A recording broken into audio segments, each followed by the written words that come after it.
오늘 말씀 누가복음 2장 1절로 14절까지 말씀 보겠습니다. 누가복음 2장 1절로 14절 말씀입니다.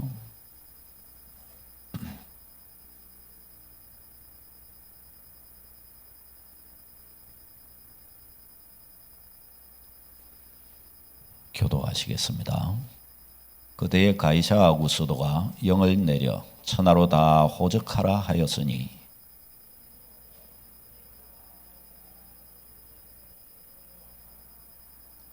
모든 사람이 호적하러 각각 고향으로 돌아가매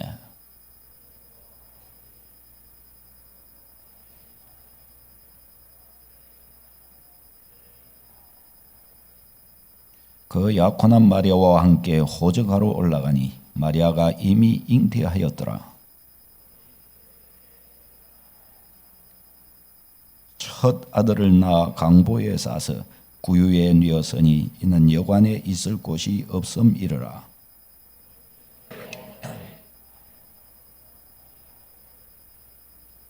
주의 사자가 곁에 서고 주의 영광이 그들을 두루 비추매 크게 무서워하는지라.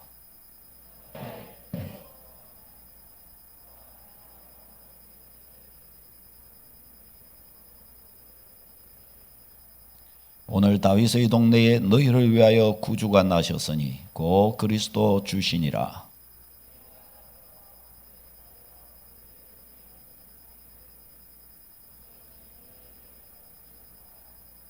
호련히 수많은 천군이 그 천사들과 함께 하나님을 찬송하여 이르되 지극히 높은 곳에서는 하나님께 영광이요 땅에서는 하나님이 기뻐하신 사람들 중에 평화로다 하니라. 아멘. 아멘.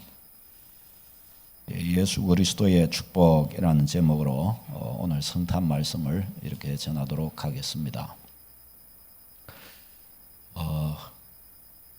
일반적으로 사람들이 4대 성인이 있다라고 동서고금을 막론하고 4대 성인이 있다 그렇게 말하지요.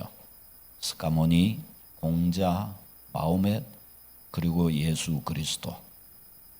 4대 성인이라 한다면 이 동서고금을 막론하고 소위 가장 어떠민 사람 또 가장 위대한 스승이라고 말할 수 있는 사람을 4대 스승이라 이렇게 지칭하고 또 사람들은 공경합니다. 그러면 여러분 예수님이 스가모니, 공자, 마호멧 저들은 다 자기 자신들을 사람이라 했고 또 많은 사람들에게 유익을 주었다고 한다면 저들은 소위 성인이라고 하면서 칭송할 수 있습니다.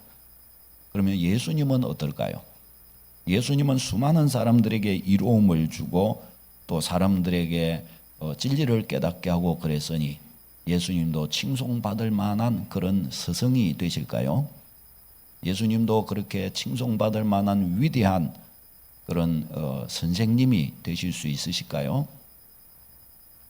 자, 예수님께서는 자신을 뭐라고 하셨는가 한번 보십시다. 예수님께서 자신을 뭐라 하셨는가 잘 보이실지 모르겠습니다. 우리 요한복음 10장 30절 33절 읽어보겠습니다. 시작. 나와 아버지는 하나이니라 하신대 유대인들이 다시 돌을 들어 치려 하거늘 예수께서 대답하시되 내가 아버지로 말미암아 여러 가지 선한 일로 너희에게 보였거늘 그 중에 어떤 일로 나와 돌로 치려 하느냐. 유대인들이 대답하되 선한 일로 말미암아 우리가 너를 돌로 치려는 것이 아니라 신성 모독으로 인함이니 네가 사람이 되어 자칭 하나님이라 함이니라. 아멘. 그러니까 예수님께서 예수님은 내가 대단히 위대한 스승이다 그렇게 말씀하신 것이 아니고 나와 아버지는 하나이니라. 아버지가 누구예요? 성부 하나님을 말하는 거예요. 하나님과 나는 하나다 그렇게 말씀하셨어요. 그러니까 저들이 돌로 예수님을 치려고 해요. 왜 치려고 하느냐? 그러니까 네가 신성을 모독했기 때문이다. 네가 인간으로서 하나님이라고 너 자신을 하니까 우리가 이 신성 모독에 그냥 있을 수 없어 치려고 그런다 그랬다는 거예요. 그러니까 예수님께서는 자신을 하나님과 동일하신 분이라 그렇게 말씀하셨고 자칭 하나님이라 그렇게 말씀하셨습니다. 유대인들도 그 사실을 알고 있었음을 볼 수가 있습니다. 그럼 베드로는 뭐라고 증언했습니까? 마태복음 16장 16절요. 시작. 시몬 베드로가 이르되 주는 그리스도시요 살아계신 하나님의 아들이시니이다. 아멘. 주는 그리스도시요 메시아 구원자이시요 하나님의 아들이십니다. 이 말은 하나님과 동등된 분이라는 뜻이에요. 다른 말로 하나님이라는 뜻입니다.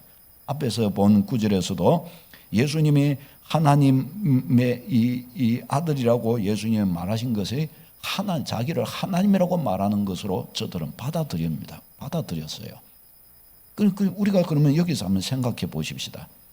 예수님께서 자기를 증언할 때 나는 하나님과 동등됨을 댑니다. 응?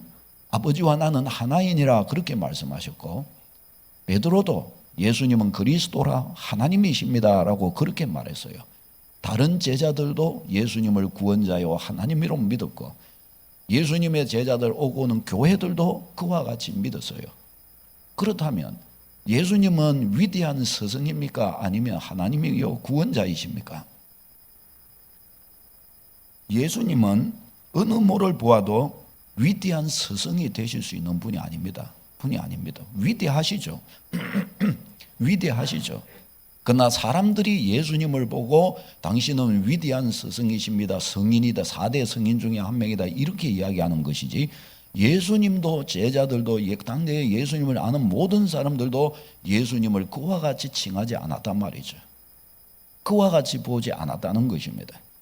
그러니까 만일에 예수님의 말씀이 사실이라면 어때요? 예수님은 정말 그리스도시요 하나님의 아들 하나님이신 것이고 만일에 예수님이 거짓말을 하고 계신 것이라면 어때요? 알고 거짓말을 했으면 뭐예요? 거짓말장이고 모르고 그와 같은 거짓말을 했으면 자기를 하나님이라고 그러면서 나는 하나님이다 이러고 다니면 미치광이죠. 그렇죠?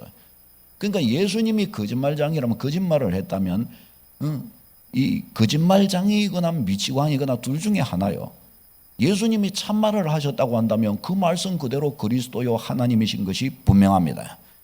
여러분 그렇다면 성경을 볼 때 복음서를 볼 때 예수님이 어떤 분이신 것 같아요? 미치광이나 거짓말장이신 것 같아요? 예수님은 아주 참된 분이셨습니다. 그분의 가르치심 제자들을 상대하고 이야기하심 예수님이 권세자들과 종교 지도자들에게 참 하나님이 어떤 분이심을 가르쳐 주심 이 모든 것들을 보면은 예수님의 그 가르치심은 어때요? 너무나 지혜로운 현자의 가르침이셨어요. 그러니까 뭐 거짓말장이나 미치광이의 말이 아닌 거예요. 예수님은 참으로 그 말씀하신 대로 우리의 구원자요 하나님이 그분 자신이셨던 것입니다. 자 그러면 예수님의 하나님 되신 것과 우리의 구원자 되신 것을 알려주는 명백한 증거들이 있지 않겠습니까? 그럼 그 증거들이 그러면 뭐냐라고 물을 때 몇 가지를 크게 말해볼 수 있겠습니다. 뭐 이거 외에 무수하게 많이 있지만은 큰 줄기로서 4가지가 들 수가 있습니다. 첫 번째, 예수님의 동정녀 탄생하심과 이에 대한 예언과 성취예요. 이에 대한 예언과 성취. 이사야서 7장 14절 말씀 같이 읽어보겠습니다. 시작. 그러므로 주께서 친히 징조를 너에게 주실 것이라. 보라 처녀가 잉태하여 아들을 낳을 것이요 그 이름을 임마누엘이라 하리라. 아멘. 저 이사야 선지자는 예수님 오시기 대략 700년 이상 전의 선지자입니다. 그 사람을 통해서 예수님께서 메시아의 오심에 대하여 이렇게 예언하셨어요. 처녀가 잉태하여 아들을 낳을 것이요 그 이름을 임마누엘이라 하리라. 임마누엘은 하나님이 우리와 함께 계신다는 뜻입니다. 왜냐? 저 태어날 잉태될 아이가 하나님으로서 인간의 몸을 입고 오셨기 때문에 이 땅에 오셨기 때문에 우리와 함께 계신 분이라 그 임마누엘 이름을 그래서 그렇게 표현한 것입니다. 예수님이 탄생하셨을 때 마태복음 1장 23절에 이사야 선지자의 말을 그대로 인용하여서 처녀가 잉태하여 아들을 낳을 것이요 그 이름을 임마누엘이라 한 바로 이 사건이 이루어진 것이니라 라고 그렇게 말씀하셨습니다. 여러분이 얼마나 놀라운 일이에요. 얼마나 놀라운. 예수님이 이 땅 가운데 오신 그 이 방법들, 성령으로 잉태되어 동정녀 마리아를 통해서 탄생하신 것이, 이것이 그냥이 아니라 선지자의 예언의 성취로서 이 일이 이루어졌다는 것입니다. 그 다음에 두 번째, 예수님의 죽으심과 부활에 대한 예언과 성취입니다. 예수님의 죽으심과 부활에 대한 예언과 성취. 예수님의 십자가 죽으심에 대하여 성경이 예언해 놓았죠. 누가복음 9장 22절 시작. 이르시되 인자가 많은 고난을 받고 장로들과 대제사장들과 서기관들에게 부림받아 죽임을 당하고 제3일에 살아나야 하리라. 아멘. 이 예수님께서 이 제자들을 향하여 예루살렘에 올라가시면서 제자들에게 하신 말씀이셨습니다. 내가 이제 예루살렘 가면 고난을 받고 장로들과 대제사장들에게 붙잡혀서 나는 십자가에 못 박혀 죽게 될 것이다. 그리고 3일 만에 부활하게 될 것이다. 예수님께서 그러셨어요. 아니, 이것은 예수님께서 말씀하신 것만이 아니라 앞에서 이사야 선지자의 예언을 통해서도 무수히 나와요. 근데 마태복음 28장 6절에 예수님이 죽으시고 나서 어떻게 했어요? 읽어보겠습니다. 시작. 그가 여기 계시지 않고 그가 말씀하시던 대로 살아나셨느니라. 와서 그가 누우셨던 곳을 보라. 와서 그가 누우셨던 곳을 보라. 예수님이 그렇게 말씀하십니다. 와서 그 누우셨던 곳을 보라. 3일 만에 예수님이 말씀하신 그대로 부활하셨던 것입니다. 아니, 목사님 그걸 믿는단 말입니까? 그러면 성경에 그래 놨는데 그러면 사실이지 그게. 그래서 우리가 부활주일도 지키는 것입니다. 예수님의 탄생하심에서부터 죽으심, 고난당하심, 그리고 예수님의 부활하심, 부활절을 그래서 그렇게 지키는 것입니다. 세 번째, 예수님의 십자가 죽으심의 의미에 대해서 그것이 예언되어져 있고 또한 그것이 성취되었다는 사실을 성경이 우리에게 가르쳐 줍니다. 이사야 53장 5절 6절 읽겠습니다. 시작. 그가 찔림은 우리의 허물 때문이요 그가 상함은 우리의 죄악 때문이라. 그가 징계를 받음으로 우리는 평화를 누리고 그가 채찍에 맞음으로 우리는 나음을 받았도다. 우리는 다 양 같아서 그릇 행하며 각기 제 길로 가거늘 여호와께서는 우리 모두의 죄악을 그에게 담당시키셨도다. 아멘.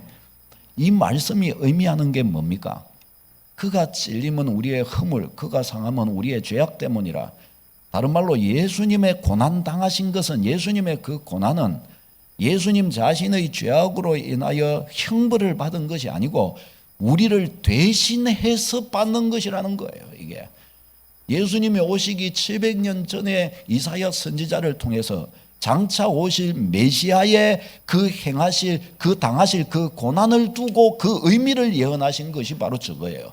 그가 찔림은 우리의 허물 때문이요 그가 찔림은 그분 자신의 죄악 때문이요 그게 아니고 그가 찔림은 우리의 허물 때문이라고 그러셨어요. 우리는 다 양 같아서 그릇 행하여 각기 제 길로 갔지만 여호와께서 우리 모두의 죄악을 그에게 담당시키셨도다. 예수님께 담당시키셨도다. 메시아께 담당시키셨도다. 성경이 그렇게 우리에게 말씀을 합니다.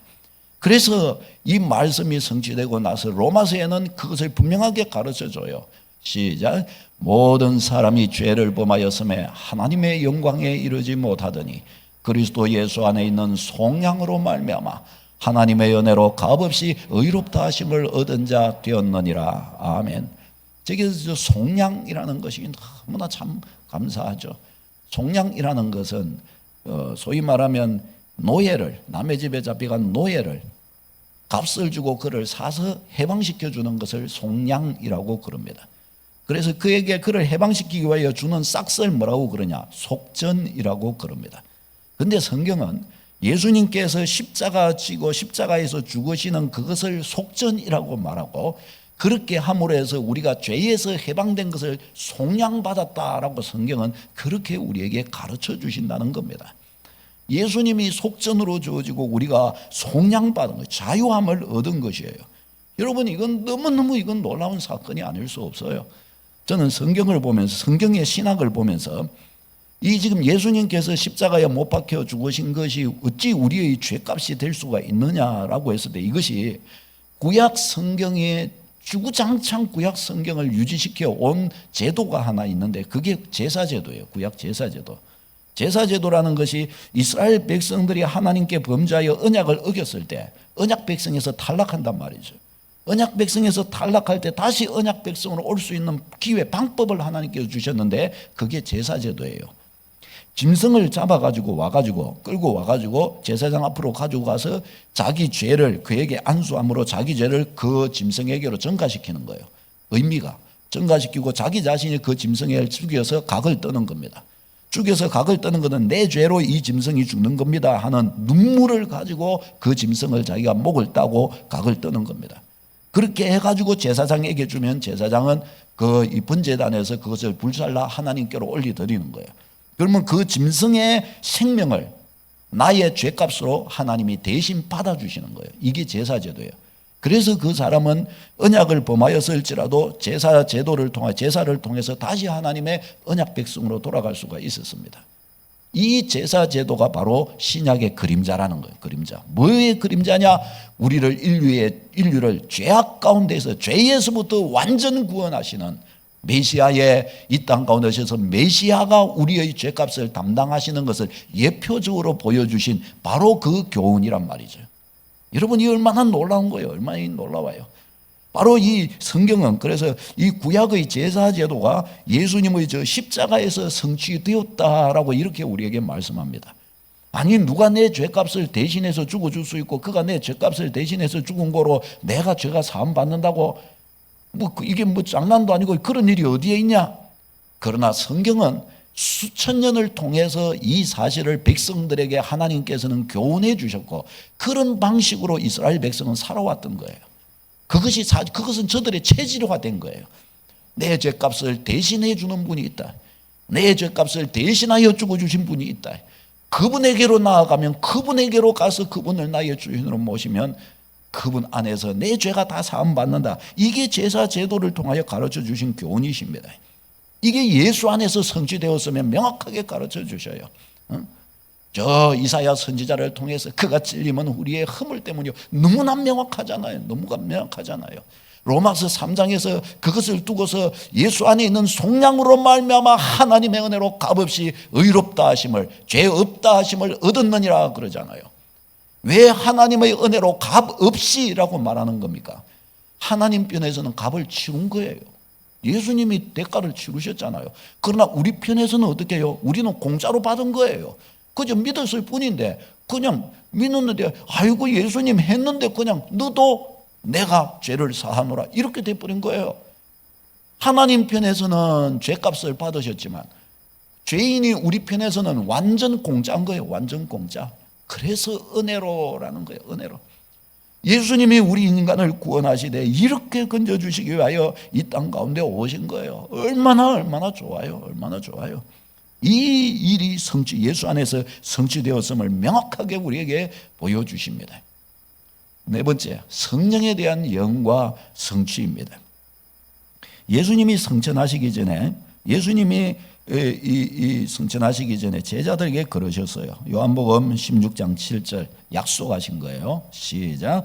그러나 내가 너희에게 실상을 말하노니 내가 떠나가는 것이 너희에게 유익이라.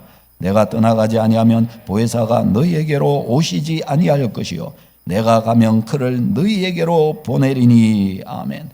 내가 가면 그를 너희에게로 보내리니. 보혜사 성령을 말한 거예요. 보혜사 성령을 내가 가야, 내가 성천해야 하면 그를 너희에게로 보낼 것이다. 예수님이 제자들에게 그렇게 말씀하십니다. 제자들은 예수님이 제자들을 떠나가신다고 하니까 예수님 떠나가면 어떻게 해요? 예수님 떠나가시면 우리는 미워 이렇게 슬퍼하는 거예요. 제자들이. 예수님 떠나가시면 제자들이 어떻게 하겠어요? 그러니까 막 그렇게 슬퍼하니까 예수님께서 두려워하지 말라. 내가 떠나가는 것이 너에게 유익이라. 그 말씀을 하시면서 성령의 약속을 가르쳐 주는 거예요. 내가 떠나가면 성령이 너희에게 오실 것이다. 보혜사가 너희에게 오실 것이다. 너희 곁에서 너희를 변호해 주고 너희를 위로해 주고 너희를 인도해 줄 보혜사가 너희에게 오실 것이다. 그렇게 말씀하셨단 말이죠. 그리고 예수님이 성천하셨을 때에 오순절날 이게 또 완전히 신학적으로 탁탁 맞아 떨어지는 거예요. 예수님의 6월절이 지나고 50일째 된 날 오순절이 딱 되는데 이 오순절 날 성령이 강림하신 거예요. 성령이 오순절의 성취. 그 사도행전 2장에서 3절 4절 읽어볼까요? 시작. 마치 불의 혀처럼 갈라지는 것들이 그들에게 보여 각 사람 위에 하나씩 임하여 있더니 그들이 다 성령의 충만함을 받고 성령이 말하게 하심을 따라 다른 언어들로 말하기를 시작하니라. 아멘. 불의 혀처럼 갈라지는 것이 보여 저들에게 위에 임하여 있더니 저들이 성령으로 충만함을 받았다고 말씀합니다. 그러니까 저게 이제 성령께서 예수님이 약속하신 보혜사 성령께서 저들에게 임하시는 장면이에요. 그러자 저들이 성령 충만을 받고 방언으로 다른 언어로 말하기를 막 시작하면서 저들이 막 뜨거워진 거예요. 그리고 막 어떤 막 이 종교 지도자들의 핍박과 유대인의 이 로마인들의 박해와 이런 것들을 두려워하지 않고 복음을 전하기 시작한 거예요. 그렇게 하자 어떤 일이 있나요? 역사가 일어나기 시작한 거예요. 안 믿던 사람이 믿음을 갖게 되고, 이 과거에는 전하면은 오히려 욕하고 막 핍박하고 이랬던 사람이 전하니까 압도를 당해가지고 막 나도 믿을게 하고 무릎 꿇어버리는 거예요. 회개하기 시작해버리는 거예요. 이전하고 뭐가 달라졌어요. 이전하고 뭔가가 다른 거예요. 뭔가가. 그러면서부터 막 복음이 쫙 전해지는데 복음을 받는 사람마다 즉 성령 받는 역사가 일어나는 거예요. 성령 받았는지 안 받았는지 어떻게 알아요? 성경을 보면 그래서 저때에 성령이 마치 눈에 보이는 듯이 성령 받은 사람들은 확실하게 표가 나도록 하셨어요. 저들에게 넘치는 기쁨, 넘치는 희락, 넘쳐나는 은혜들, 그 다음에 성령의 은사들, 이런 것들이 두드러지게 막 드러나는 거예요. 그러니까 보면 아는 거예요. 저 사람은 우리하고 똑같은 거 받았네. 저 사람도 우리하고 똑같은 거 받았네. 성령 오심을 그래서 알게 되는 것입니다. 여러분, 오늘날에도 다는 아니지만 많은 사람들 속에서 이와 같은 종류의 성령 오심의 증거들이 구석구석에 나타나요. 오늘날에 방언도 하고 예언도 하고 여러 가지 왜 은사들이 나오는 것 있잖아요. 이게 다 불신자들에게 증거하는 거예요. 보라, 성령이 계신다, 하나님 계신다, 이거 증거하는 거예요. 할렐루야. 그뿐만이 아니에요. 구원받은 사람들 중에는, 많은 구원받은 사람들 중에 이와 같이 정말 사도행전 2장과 같이 예수님 믿었는데 어느 날 막 성령의 불이 떨어져 가지고 순식간에 변화받은 사람들이 얼마나 많은지 몰라요. 순식간에 딴 사람 돼버린 거예요. 완전 딴 사람 돼버린 거예요. 저 사람이야, 엊그제만 해도 안 그랬는데 자고 일어나니까 완전 세상이 달라졌네. 저 사람 달라졌네. 어째서 저리 됐지? 그런 사람 우리 교회에도 있어요. 그렇죠? 저도 저봐 웃고 있네. 나다 바로 그러고 있네요. 완전 뒤집어지는 거예요. 저도 그런 케이스 중에 한 명입니다. 제가 고등학교 때 예수님 만나고 한 번은 명절에 시골 가가지고 친구 집에 놀러 갔는데, 그 친구가 이제 또 신학 공부하려고 했던 친구인데, 그 친구가 저를 이렇게 보더니 저보고 대뜸 뭐라고 그런가 하면은, 야, 너 완전 바뀌었다 그러는 거예요. 그래서 아니, 나 똑같은데 내가 바뀌긴 뭘 바뀌어? 그러니까 너 그때의 그 강팍한 얼굴과 말씨와 또 막 장난기 섞인 그 모든 것들이 바뀌어서 너 지금 거룩해졌다 이러는 거예요, 저한테. 그래서 제가 아니 진짜 그렇게 보이나? 아니, 난 예수님 믿은 것밖에 없는데 아유, 그래 바뀌었구나. 바뀌었다는 거예요. 변화받았다는 거예요. 저도 저 자신이 제 안에 넘치는 기쁨과 은혜가 있으니까 사체가 안 바뀔 수가 없더라고요. 넘치는 기쁨과 평안이 있으니까 안 바뀔 수가 없어요. 안 바뀔 수가. 바뀌는 거예요. 성령의 예언, 이 예언이 성취되었고 지금도 믿는 자들에게 내주하시는 성령으로 성취되는 줄로 믿습니다. 이 놀라운 사건들, 제가 하나님이 계신 줄 제가 어떻게 알겠어요? 우리가 다 똑같은 사람이잖아요. 어떻게 알겠어요? 이 경험, 예수 믿었더니 내게 주신 이 구원의 즐거움과 기쁨, 성경이 보여주시는 정말 예수님 믿었더니 있던 성령이 내 인생에 간섭하시고 말씀하시고 나를 구원의 은혜 가운데 이끌어 가시는데 주님이 좋아서 어쩔 줄을 모르는 그 일들, 말씀을 읽으면서 눈물을 펑펑 쏟으면서 내가 지었던 죄가 누가 아무도 저를 지적하지 않는데도 내 속에서 나를 지적하여 하나님, 이것은 하나님께 내가 잘못한 것입니다. 하나님께 내가 죄 지은 것입니다. 나의 이 거짓말과 나의 이 모든 죄악된 것과 막 생각나는 죄는 회개하고 또 회개하고 또 회개하는 거예요. 또 회개. 그게 되는 거예요. 그게 돼요. 마음이 깨끗해져요. 누군가가 저한테 와서 이 죄인아, 너 죄로 회개하라 그러면 제가 하겠어요? 뭐라, 너는 죄인 아니냐 이러면서 제가 그렇게 하지 않겠어요? 성령이 내면을 딱 찌르시니까 뭐 누구에게 뭐라 하겠어요? 하나님 내가 왜 죄인이에요? 이렇게 하겠어요? 내면 안에서부터 내가 나를 아는 고백을 나오는데 네가 연약하지 아니하냐 딱 나오는데요. 그러니 막 그렇게 되어 가는데 이런 모든 것 속에서 하나님이 살아계신 것과 나를 구원하신 것과 구원해 가시는 것을 알게 되더라고요. 할렐루야. 우리의 신앙은 머리로 종교적으로 하는 게 아니라 경험적으로 하는 것임을 믿으시기를 축원합니다. 예수님은 부활하셨기 때문에 예수님을 지금도 우리는 우리의 삶을 통해 경험할 수가 있는 것입니다. 여러분, 예수님 안에서 이렇게 큰 덩어리로서 저 구약의 예언에 놓았던 그 예언들이 빠짐없이 다 예수님 안에서 성취되어 왔습니다. 여러분, 한 가지가 한 가지가 그냥 이 일이 맞아지면 어때요? 그건 우연이라고 말해요. 그러나 그 우연이 계속해서 여러 번 뭐 다 100% 그냥 다 돼버리면 어떻게 해요? 그건 완전 필연인 것이에요. 완전 필연. 완전 진짜인 것입니다. 예수님은 완전 메시아이신 것이 맞는 줄로 믿습니다. 예수님은 지금 살아계신 분이신 것을 여러분 믿으시기를 바랍니다. 예수 그리스도께 우리 인생을, 예수 그리스도께 우리의 삶을 사랑하는 여러분, 왜 온 인류가 예수님의 탄생을 기념합니까? 안 하려고 하던 사람도 괜히 성찬절 되면 막 놀고 캐롤송 부르고 그래요. 막 특히 요즘에는 이제 그거 캐롤송 이런 게 그 뭡니까? 그걸 라이센스 아닌데, 예? 저작권료를 지급해야 되기 때문에 요즘엔 잘 안 틀어요. 그런데 옛날에는 제일 많이 트는 데가 어디예요? 저 서면 백화점하고 나이트클럽 앞에 막 빼놓고 막 죽하고 아무 상관도 없고 예수님은 이 죄인들아 이랬는데 죽은 그걸 모르고 막 그때 되면 이렇게 틀어요. 자기들한테 한 심판을 선언했는데도 불구하고 모르니까 그렇게 하는 거예요. 모르니까 웃기잖아요. 그 분위기 태우는 겁니다. 사랑하는 여러분, 그러면서도 온 세상이 예수님의 오심을 기념하는 거예요. 아무리 예수님을 부인해도 뭐예요? AD와 BC를 가르는 딱 그 기점, 예수님의 탄생하심을 기초로 하는 거잖아요. AD, 아노 도미나, 예수님 이후, 비포 크라이스트, 예수님 이전, 그게 주전이에요. 우리가 다 그거 사용하는 거예요. 예수님을 딱 기준으로 사용하는 거예요. 이게 안 그러고 싶어도 다 그리 하는 거예요. 다 그리예요. 얼마나 이게 놀라운 일이에요. 사랑하는 여러분, 우리는 이 예수님의 이 놀랍게 예수님이 이 땅 가운데 오심, 우리를 위해 이 땅 가운데 오신 예수님, 이 예수님의 탄생하심을 기념하는 자리에서 우리가 또한 예수님을 고백하고 예수님의 탄생을 축하하는 자로서 마땅히 우리가 가져야 할 가치, 자세가 있어요. 그게 어떤 것이냐? 세 가지를 이야기해 드리겠습니다. 우리 교회의 주의 백성들이 우리의 삶으로 잘 실천하고 함께 같이 이 축복을 누리기를 바랍니다. 첫 번째가 뭡니까? 사랑이에요. 사랑. 우리가 세워가야 할 성탄의 정신이 뭐냐? 사랑이에요. 사랑. 첫 번째가 사랑이에요. 사랑. 여러분, 하나님이 왜 독생자를 우리 인간이 대단해 보이죠? 그러나요, 하나님 편에서 보실 때는 우리는 일개 피조물에 불과합니다.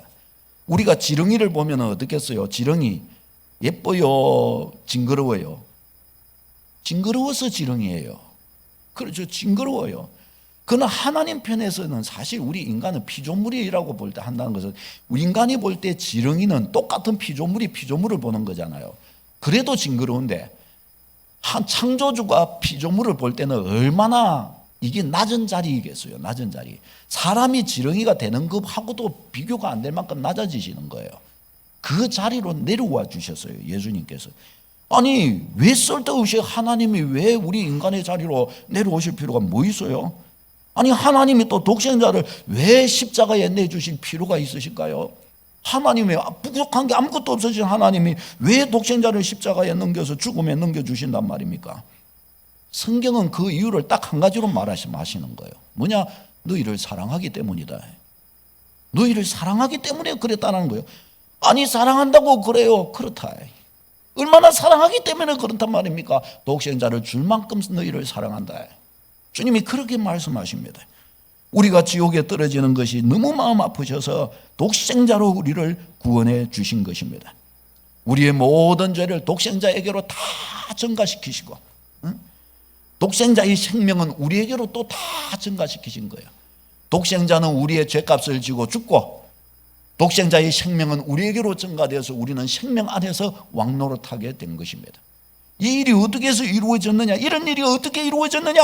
하나님의 사랑하심 때문이라는 거예요. 사랑하심 때문. 하나님의 사랑이 그렇게 했다는 거예요. 요한복음 3장 16절요. 시작.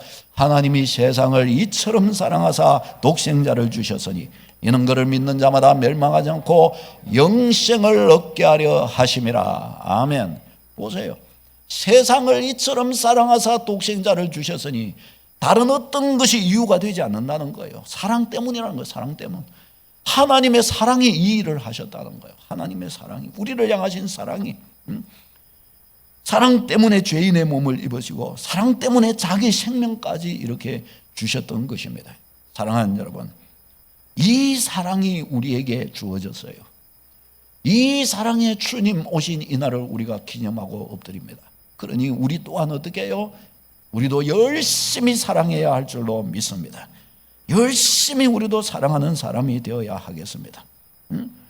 위로는 하나님을 사랑하고 옆으로는 이웃과 형제를 사랑하는 것이 우리 그리스도인의 본분입니다. 할렐루야. 우리가 옆에 분 손을 잡아주시면서 사랑하겠습니다. 사랑하겠습니다. 사랑하겠습니다. 시작.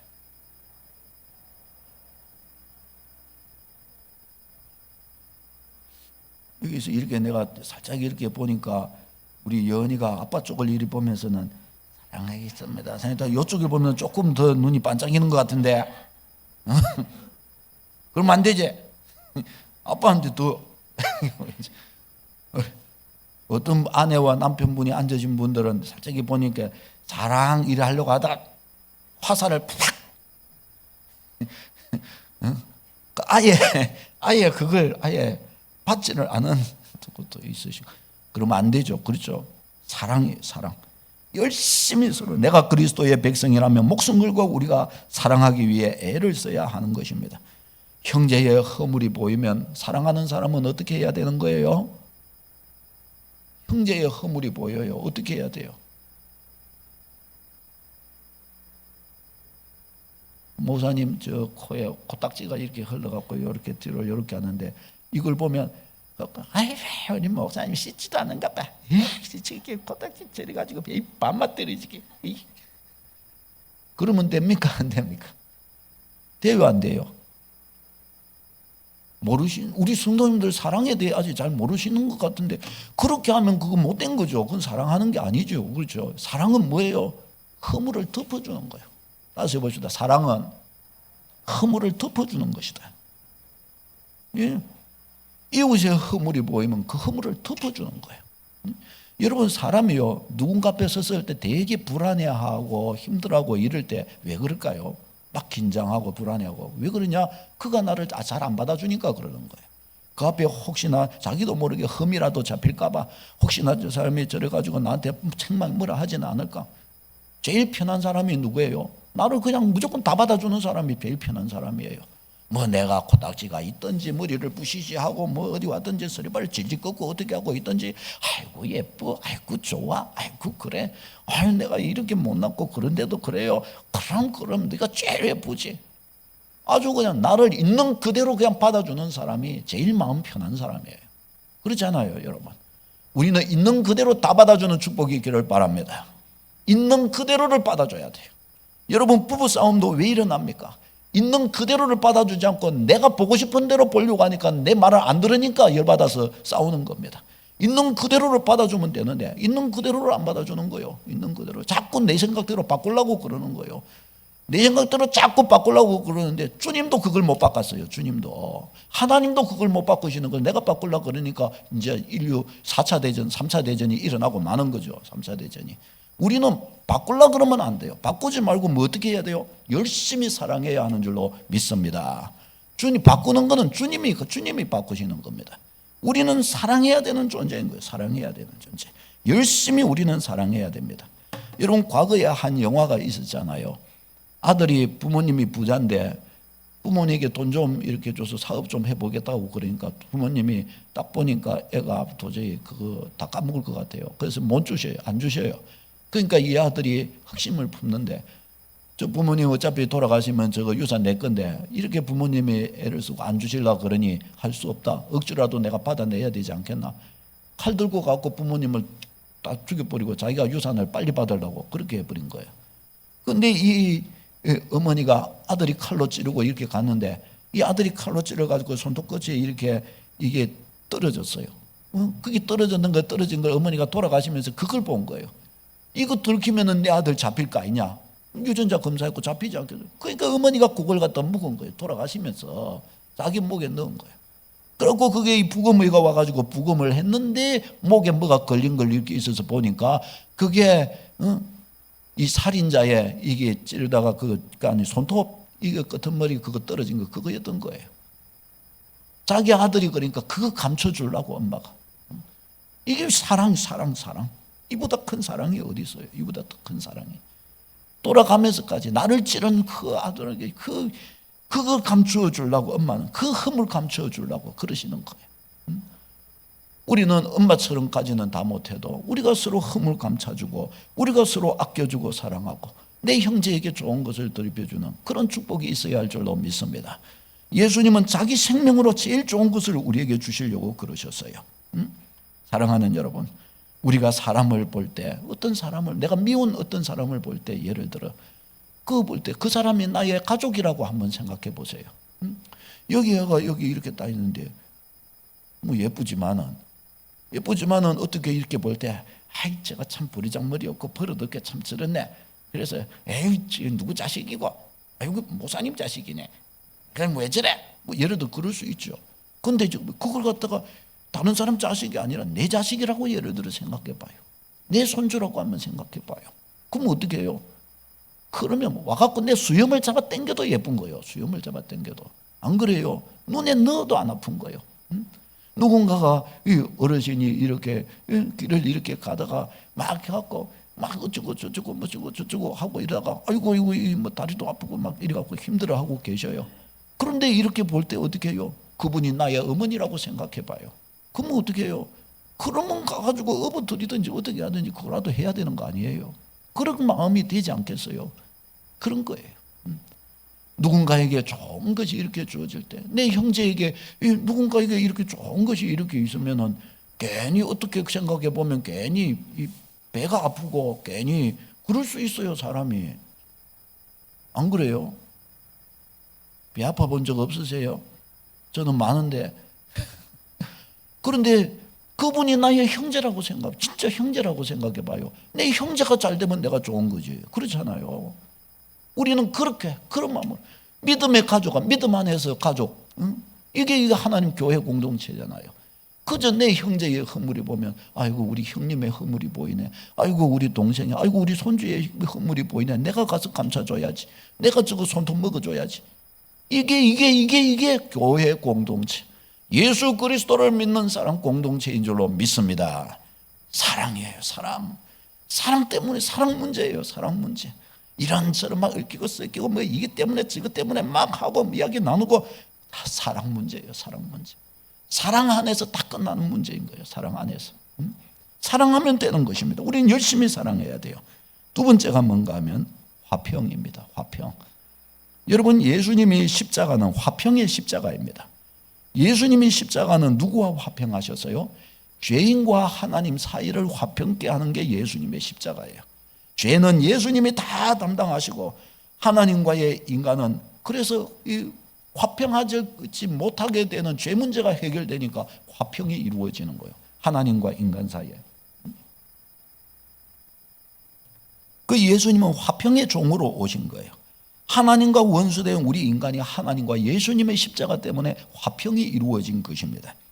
그럼 우리는 뭐예요? 우리도 또한 누구든지 화평을 이루고 누구든지 우리가 화목하는 축복이 있기를 바랍니다. 그리스도인인데 내가 난 저 사람하고는 도저히 상대를 못하겠다. 아이고 내가 저 사람하고는 도저히 내가 말도 안 되고 뭣도 안 되고 아이고 내가 안 되겠다. 우리 그리스도인은 그런 말 하면 안 돼요. 주님이 나하고 대화가 돼서 나하고 화평하셨겠네요. 나하고 주님하고 대화가 되겠어요? 대화 되겠어요?